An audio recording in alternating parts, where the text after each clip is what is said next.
केन्द्र जल संपद योजना को गत सरकार कार्यकारी करने चाहून फल अनेक प्रकल्प विलंब होता गृह कहते पंचायती राज और पानी जल मंत्री रवि नायक। ठीक समय सर्वे डीपीआर प्रस्तुत होना तेणु प्रकल्प काम 2026 सुधा शेष हो। दयारू जल उठाण 5टी मेगा पानी जल प्रकल्प डेलांगे हो। एसत दया नदी जल भंडार निर्माण हो बोली मंत्री प्रश्नर उत्तर रखिछन्ति।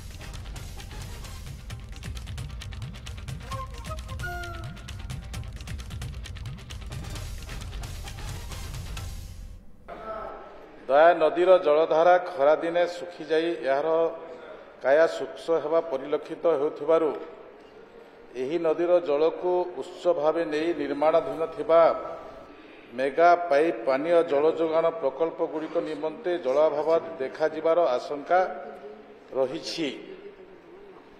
एही संकट दूर करिबा निमंते दया नदी रे थिबा तिरिमाला सेतु एवं गड़साही बाईगण तली एही दुई गोटी स्थान रे नदी जल भंडार प्रकल्प स्ट्रीम स्टोरेज स्ट्रक्चर निर्माण करिबा निमंते ग्राम्य जल जोगाण और परिमल संस्था द्वारा जल संपद विभागर सर्वोच्च जंत्री को जून 2024 मसीह प्रस्ताव दिया जाइछि।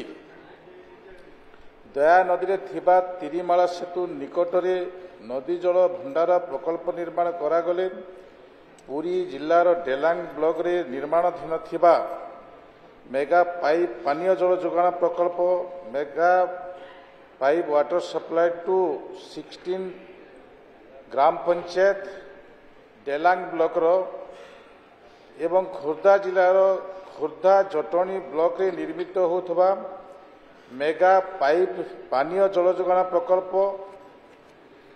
42 ग्राम पंचायत एवं खोर्धा जटनी ब्लॉक रो पंचायत को माड़ब निमंते पर्याप्त परिमाण जल उपलब्ध हो पारिबो।